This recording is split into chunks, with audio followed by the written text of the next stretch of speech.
Hey everyone, welcome to this next episode of Cut the Small Talk.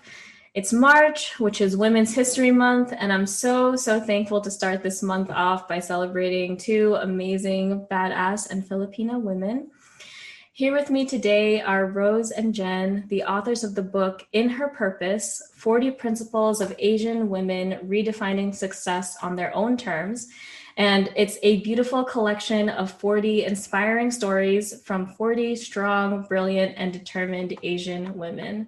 So welcome to the show, Rose and Jen. Thank you. Thank you for having us. Yeah, I'm so glad that you guys are on the show.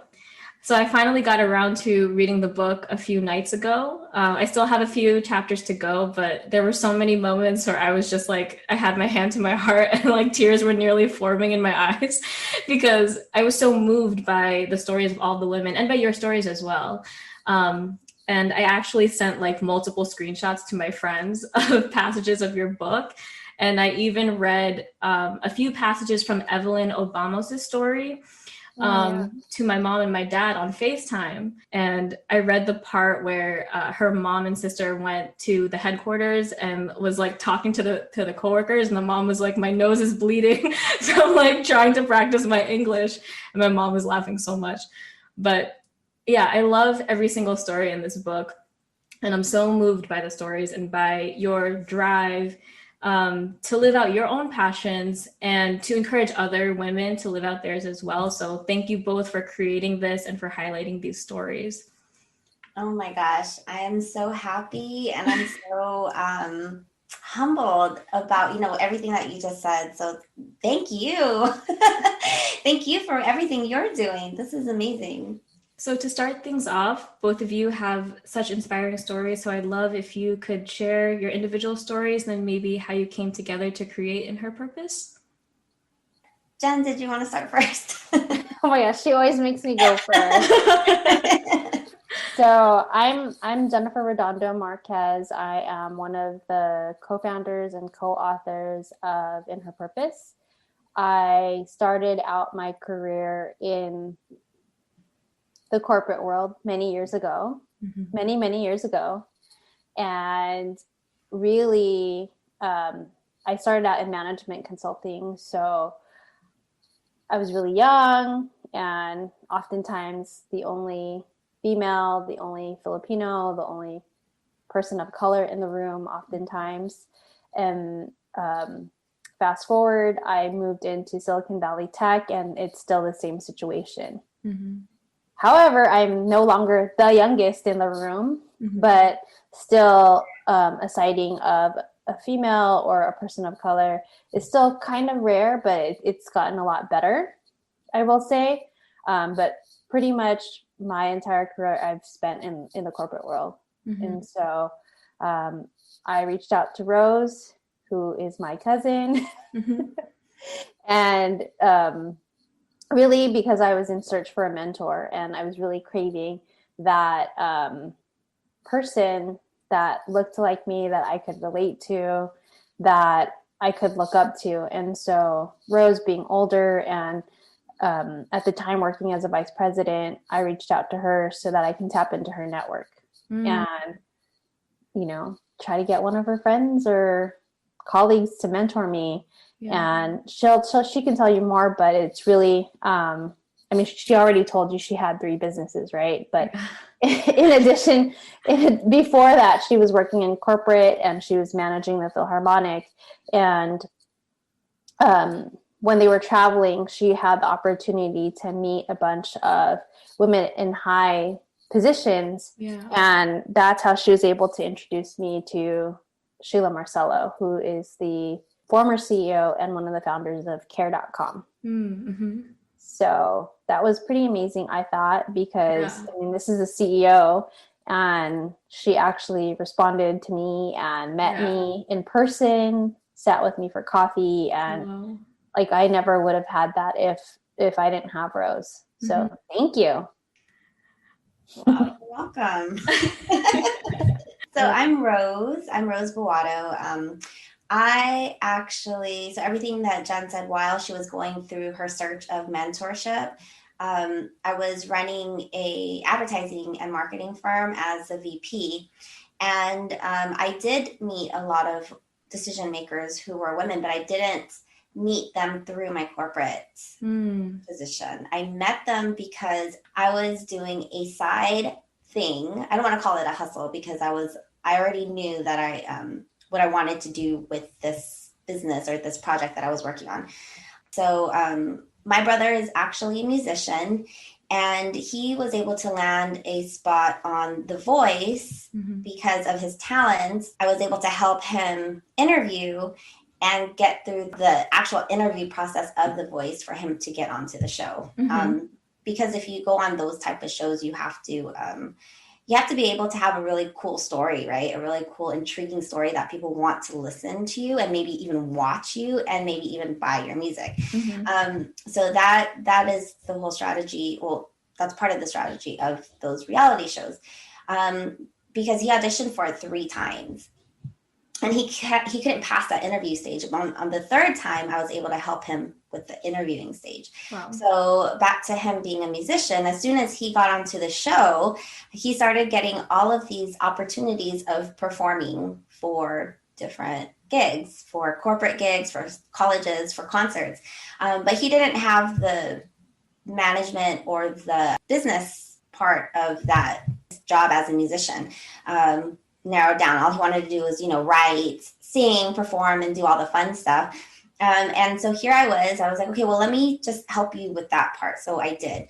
And as I was helping him grow his business, we were able to get him onto another band, which was called the Philharmonic. And the Philharmonic is an all-male a cappella group that performs and tours everywhere. So what I was saying originally was that I was a VP at the company. I was working that, but then I was also touring them and managing them and going everywhere with their performances. And then that's how I was actually meeting all of these women, these decision makers, putting a stamp into what they were actually doing. And these were like small businesses, these were large businesses, these were, huge franchises like, NBAs, NFL. So like all of those types of women in very, very high positions. And I was intrigued by them. And of course, when I would meet them, I wanted to learn more about them. And while I was learning more about them, I would Google. I was like, where can I find more info on them? So I would Google them and I would find absolutely nothing until I would go onto their website, their career website or their work website. And it wouldn't tell me their journey. It wouldn't tell me about how they got to where they were at. It would just tell me what they would do at that job. So I was like, okay, there has to be a book on any type of Asian women who are successful, who are doing something, who are making a stamp into what they love to do. So I Googled, the exact words were successful Asian women. And when I Googled that and put it on Amazon for a book, the only book that showed up was How to Marry an Asian Woman. Oh, gross. So all of that led me to that, that page where it just was one book in the Amazon Prime or whatever, the Amazon shelf.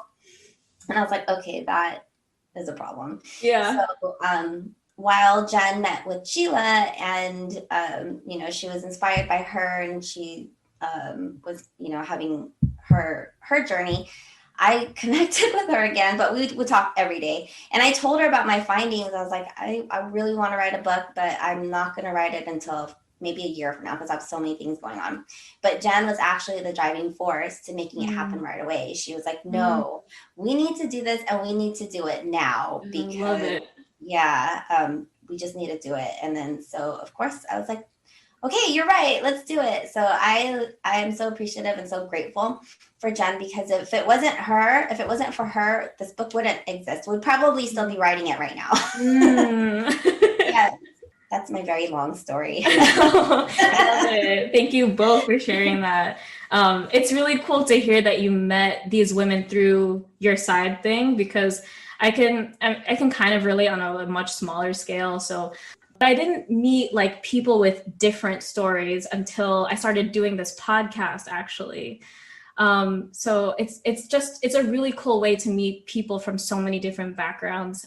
And I also love that this started with a desire to meet a mentor, Jen, because I feel like I've been looking for people to look up to as well, but I don't really know, where to start to actually find a person. So I feel like this book is like a mentor that I can carry with me.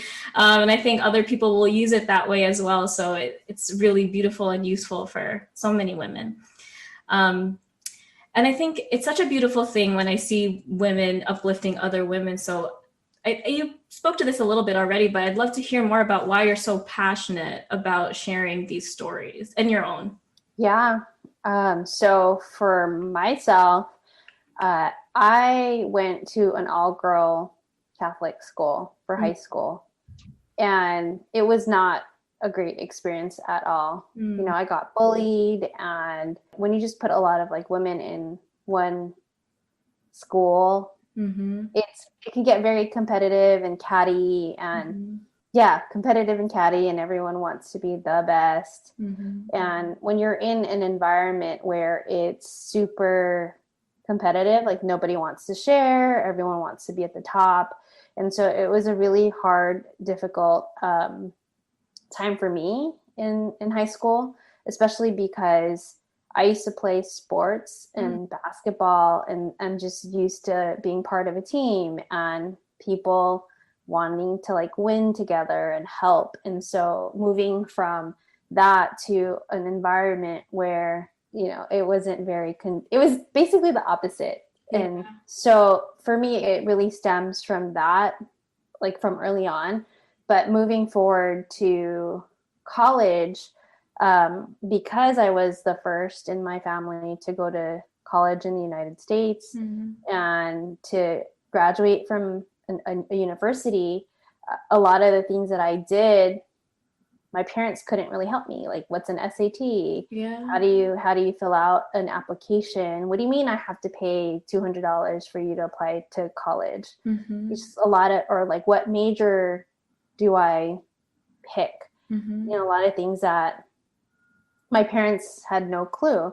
And so searching for someone to help me and help me do something and have a mentor, it's always something that I've always wanted and wish I had. And so now that I've gone through a bunch of life experience, I definitely want to make it easier for the future generation and like women coming up after us. So yeah. For sure. I love that you shared that. And I love that there are parts of the book that speak to the struggle of being the kids of immigrants. Like just, figuring out the SAT. I remember trying to figure out FAFSA was so frustrating for me with my parents. And I felt bad because I got mad at them for not helping me, but they didn't have loans like in the Philippines. So like how, I felt like I shouldn't have been mad, but I definitely was when I saw my friends have parents that like knew how to navigate this system. I was like jealous. So I definitely understand like the need for it. And it's great that you want to provide that now, because of course there are other women that are going through the same thing that we all went through. Yeah. I remember FAFSA, and I remember applying for that. And my mom was like, we're not even eligible for that. And then so my mom was just upset because she felt that, so we're getting punished. Like, you're not eligible for anything because I make too much money. Like, I don't make enough. So, well, at least you guys got to apply, because I didn't even know that it was something. I didn't even know it was a thing. Oh no. Yeah. So that's how I don't want to say like that's how like my parents didn't know so much about it, or I don't want to say that, because if they knew, then they would have helped me with it. But I mean, even our school didn't, let me know about that. And I'm sure they told everybody, but it may have missed me because maybe I wasn't paying attention, or maybe I didn't think it was important because I didn't know that that was a thing, or that was something that we could do or could have. And that's something that we need to be passionate about, to make sure that we let everybody know that, or be just aware that things like that are available to you. Right. Jen talks about being able to share this with, everybody too, so that they can find mentors. And for me, it's more also, it's about, because I have a daughter. She's 10 years old. And I think it's extremely important for her to know that she has all of these resources, and she doesn't have to be a nurse. Unless she wants to be, she can. She totally can. She doesn't have to be an accountant or an engineer. She can totally go her way. She can live in her purpose and find it. And I will be here 100% to help her. And not only that, but Jen and everybody in the book, and everybody who knows that that they are a resource, can also help my daughter and the people just like her too. So that's why it's really important. And that's why I'm passionate about it. Yeah, I love that so much. That's so beautiful. So I love how there are portions of the book that speak through breaking through the glass ceiling. Like Rose, in your chapter, you wrote about wanting to put a stamp in the music and entertainment industry by helping Asian American talent break through the glass ceiling. Can you guys speak to why that's important to you? Well, one, it's very important because there's not a lot of Asian representation in the entertainment field here now in America. Or there is, but they have a certain persona that they carry, right? They're maybe not the main lead, or they're not the main character, or but there's not enough of us out there, and more. I'd really like to see more of that, because again, it goes back to our kids. Our kids want to feel inspired, and they want to be motivated to be able to see somebody who look like us on screen, on TV, in movies, or on concerts and stages. And it'll just help bring, hope and inspiration to them to be able to follow their dreams too. Little by little it's happening, but we'll get there. Yeah, absolutely. So you mentioned something in the foreword that really resonated with me, which is that, and you kind of touched on this a little bit too, which is that Filipino culture is so focused heavily on stability. And when I think about it, that's super understandable. My parents came from a small province in the Visayas in the Philippines, and they didn't have a lot of money growing up. And although my sisters and I were, we always had what we needed, we definitely saw our parents struggle throughout our lives at different times. So I understand immigrant parents having that survival mindset and wanting stability for their kids. But I'm curious to know, did either of you face judgment for making risky or more untraditional decisions that you've made in your life, particularly from family? And if so, how did you deal with it? And if not, how are some of the ways people supported you just to inspire others to support their family through these kind of risky decisions as well? Yeah. So, Rose and I, we come from a family that is mostly medical and military. And so already we are one of the few in our family to not go into those fields. And so, which is why we naturally gravitate towards each other, because we understand what it's like to be in the corporate world and to be in business, and always having that entrepreneur mindset. My mom is a retired nurse, and she and my dad were both pushing for me to go into the medical field. So applying to college, I was going under as a bio major. And when I told my mom and dad, I don't really want to do that, I'm going to go into business, that was already, what do you mean? Yeah. What do you mean you're going to go into business? And then they started to immediately panic about, you're just going to get laid off all the time, and there's no stability in there. Yeah. And so that was my first time standing up to my mom and dad. I don't want to do that. Yeah. And then the second was when I got into college, I changed my major I wasn't doing bio anymore. I basically told them I want to go into business and I'm going to make up my own major. And they're like, what do you mean? You know? Yeah.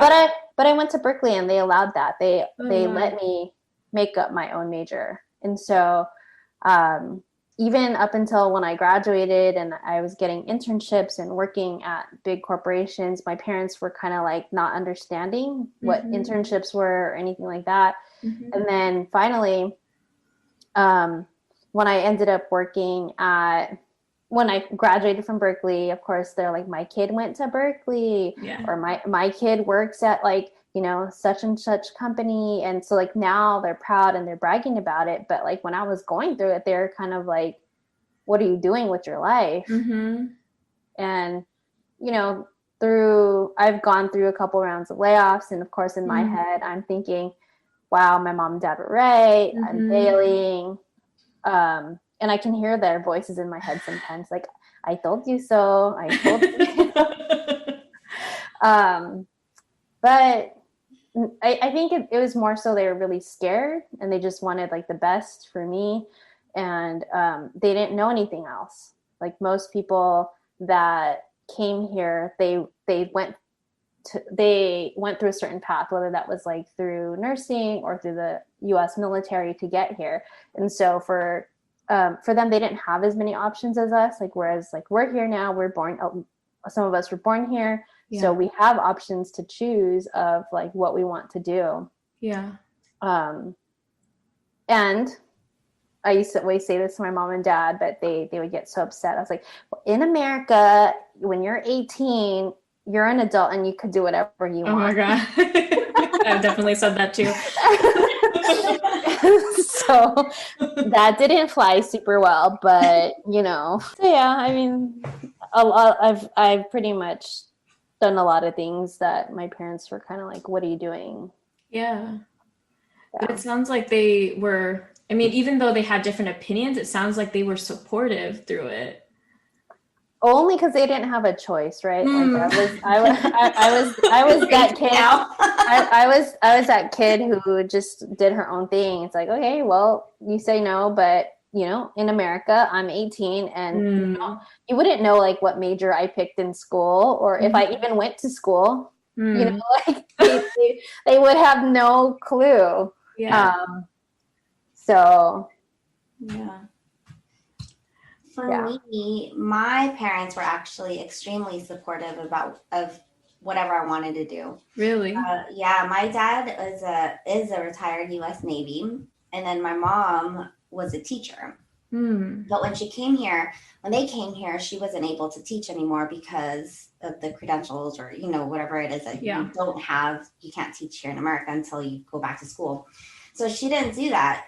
But what she did teach us, me and my brothers, was that we could do and be anything we want to be. My brother's a musician. My middle brother has his own business as well. And then I have my own business, but it surely didn't start off that way. So they did tell me and my brothers that we needed to go to school, get an education. From there, you go into corporate world, and then you climb up the ladders, make a family, have the 401k and live off of that, right? So that's what was embedded in my mind and what I needed to do with my life. So that was also creating the stability of, you know, having a family and being able to have income all the time. But what was lacking for me were the resources. So my parents knew I could do, or, you know, encouraged me to do whatever I wanted, but I didn't know what it was that I wanted. So I had this world of opportunities, but nobody to show me or to show me what the opportunities were. You know, of course I could have done like research and I could have done all that stuff, but at the age of 18, it's like, we didn't have Google back then. Yeah, like, who would have known? I would, if I would have known. Oh my gosh, I would have tried so many things. I would have like done what like Joanna Alba is doing in our book, or I would have done like, you know, I would have started podcast or something a long time ago, but I didn't know at the age of 18. So I think the phrase is, you don't know what you don't know. Right. So so it was the lack of resources that I didn't have. I went to a predominantly Hispanic school. So we were minorities. All of us were, there was like 2 Asians or 2 Filipinos in our school, and that was me and my brother. Oh, wow.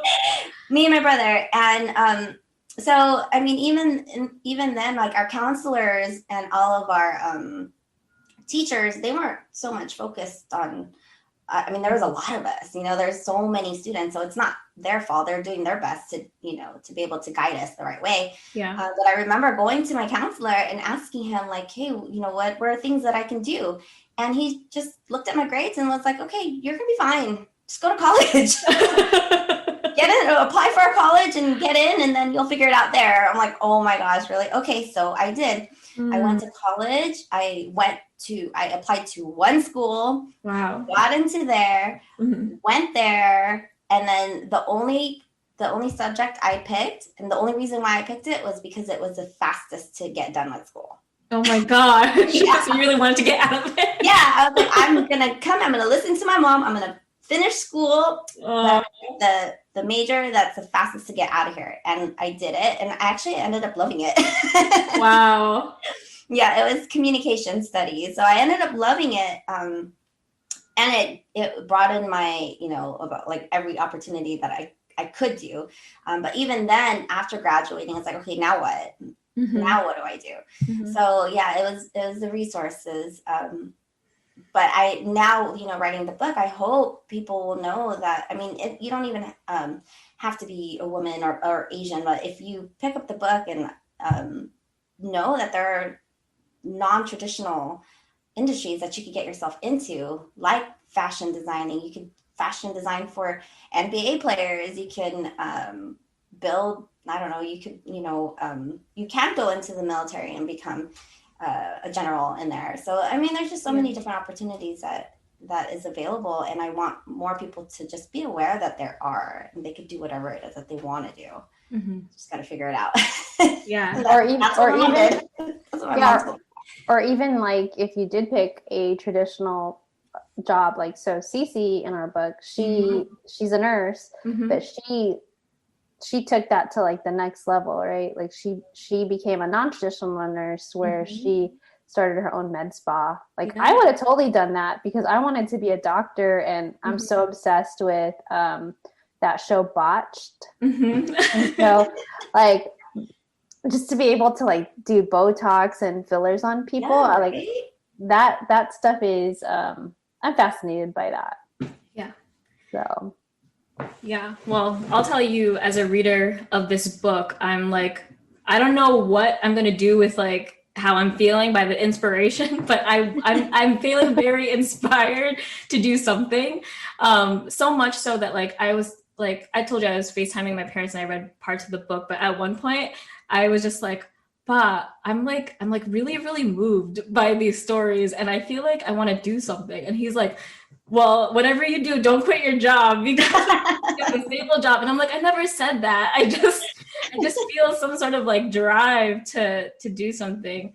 And it's really cool that like you're talking about this, because I feel like, I don't know, maybe this is a generalization, but I feel like Filipino people have so many different like talents and things that I don't know that they tap into as much as they should. Also coupled with the like hardworking like drive, I feel like it could become so much if we actually tapped in. So I love it. Yeah. We talk about that all the time, like how our people are so talented, yet, they stereotype us to be nurses or nannies in other countries. I've experienced that, like as a business person and traveling to Asia, they would say things to me like, I hire your people to be my driver and my nanny so my kid could learn English. Oh, wow. So, and it's true, right? A lot of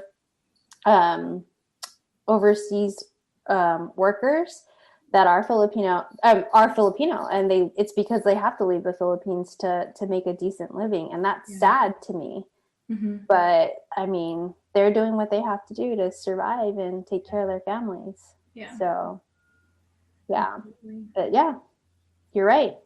There's so much talent in our I know. I'm so community. proud of that. I It just needs to know. get out. Like everybody just, we're also very humble. So we also Yes. don't want to share, or not share it, but we don't want to expose that we have all of these talents because of, oh, don't talk about yourself. Don't don't show too much. Yeah, I wonder if that's why you couldn't find some of these stories when you searched online, because I know when I was growing up, like my dad, he definitely celebrated quietly when we achieved things, but he would definitely tell us over and over again that you shouldn't brag about like your accomplishments for whatever reason. But yeah, I wonder if other people just had the same experience and that's why they're not sharing as much as they could.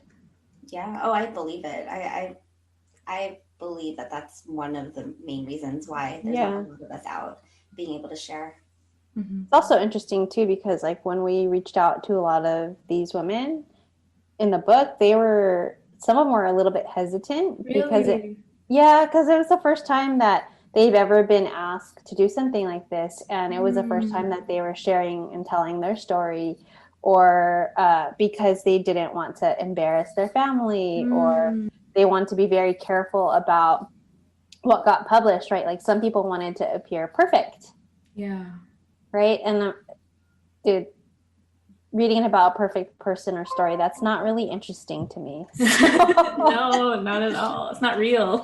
It's not real, exactly. And so, we had to make the difficult decision to not include those stories because like that's not relatable, it's not interesting, and it's not real life, right? Yeah. So yeah, that was tough. That was a tough one. yeah. But that makes sense, and I feel like people definitely resonate with the struggle, and the stories that they can relate to. So that makes sense. So in my life, I feel like I personally know a lot of women and men actually that have a lot of great ideas and dreams of like branching out on their own and starting their own business or just like diving into a passion project. I'd love to know what words of advice you want to give to people who want to pursue a passion but are too afraid to start. Oh, I love this question. A great question. The first thing is you have to start somewhere. So, pick up a book, Google whatever it is, that passion that you have. Check out what other people are doing. And then if it gives you that drive and it fills your heart, do something. Just take one step. Call somebody, find out, ask the right questions. Ask the right questions. Who can I talk to get this started? Or what can I follow online to share tips and tricks on how to get started? So, do the research and really start. Somebody had to start somewhere. So whatever you want to do, you got to start. Love that. Yeah. So similar to Rose, I would just tell people to just do it. And the reason I say that is because a lot of people always talk about it for like 5 years and they still don't do it. And to me, that's just a waste of time. Like if you just already tried it and did it, then either I like this, I hate this, I suck at it, or you know what, I'm actually so good and I love this, like I can keep going or grow it into something else. But you won't know until you actually go and try and do it. And the faster you do it, the faster you fail, the faster you learn. And to me, I'm always all about doing it. So yeah. And another thing too is that I truly believe that if you feel something that resonates with you, or if you feel it in your heart, you can think it in your head, you're meant to do it. And if you don't do it, you're depriving the world of whatever cool idea or whatever cool thing you want to show us. You are not serving us and you're stopping that flow. So if you have it in your heart and in your head, you're meant to do it. I don't know if you are spiritual or anybody that's listening is spiritual or religious, but, the universe, God, it's in your heart and your mind for a reason. It could be your purpose. And if you don't try it, just like what Jen said, you're never going to know. And the one person that you need to help is out there waiting for you. And they will never get it if you do not try. Yeah. I love all of that. I love the piece about listening to yourself too, because I don't know why, but I feel like we're just not like trained to trust ourselves. At least that's been my experience and the experience of like listening to my friends. And I'm sure like hearing about people reading your book, I'm sure it like touches you to hear how it's helped them. I know if I put something out there and someone, like even just one person says that it resonated with them, it warms my heart so much. So absolutely, I love everything that you guys said. Thank you. Yeah. So lastly, just to wrap things up, can you tell the listeners where they can find and buy your book and where they could find and connect with both of you? Yes. So everything and even all of our social media is at In Her Purpose. So our website is inherpurpose.com. We have a e-commerce shop on there. The website to that is ihpshop.com. You can purchase our book on IHP Shop as well as Amazon. What else? The products that you see behind Rose's head there, ube extract, the candles, all of that is on our website. And our website is really, like, we created the website basically to support small businesses, and some of the women in our book have product. So that's really how we started it. And then it branched out to doing collaborations with other business owners and entrepreneurs. And then Rose and I, being entrepreneurs, we started to like dabble into other stuff. So our book is on Amazon. Our ube extract is about to be on Amazon. But we sell it on our website, and it's been pretty interesting to see, similar to our book, how it starts out with obviously like our friends and family are supporting us, but then we've tried it out on Facebook Marketplace and on our website, and we're selling it to people that live in like the most random parts of the United States, like Amazing. Iowa and Idaho, and we're like, they got Filipinos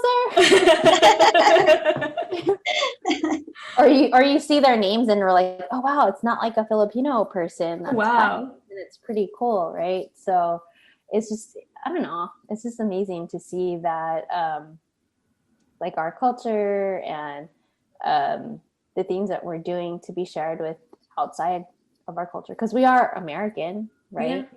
So it's pretty cool, I think. Yeah, that's amazing. So proud. Thank you. Yeah, I'll definitely link all of that in the show notes. Thank you both so much. This was such a great and inspiring conversation, and I really, really love your book so much.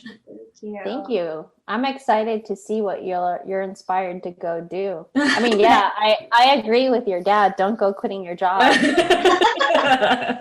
Not yet.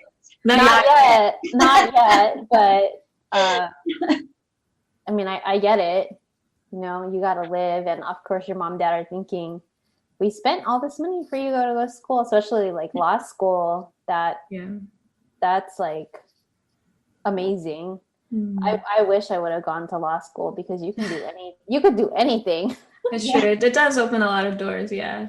And I'm excited about your podcast, because this is something amazing too, because you're supporting, the people that you're interviewing, and they're supporting you, and it's such a great avenue. And plus it's what keeps us balanced, right? So yeah, and you too, you're a role model for the community. So thank you so much. So nice of you. And that's a wrap. Thank you guys so much for making it to the end of this episode.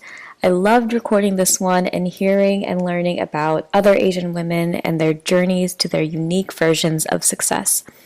If you want to learn more about Rose and Jen and their passion to help women realize their true potential and live out their dreams, whether it be in their careers or in life, definitely check out their website, which I'll link in the show notes, and their Instagram, which is @inherpurpose. And definitely pick up a copy of their book. I burned through that book in about a day because the stories were so freaking inspiring. So go do that. You can find a copy of it on Amazon. And that's it for me. I hope you all have a great week and weekend. And until next time, happy connecting. Bye.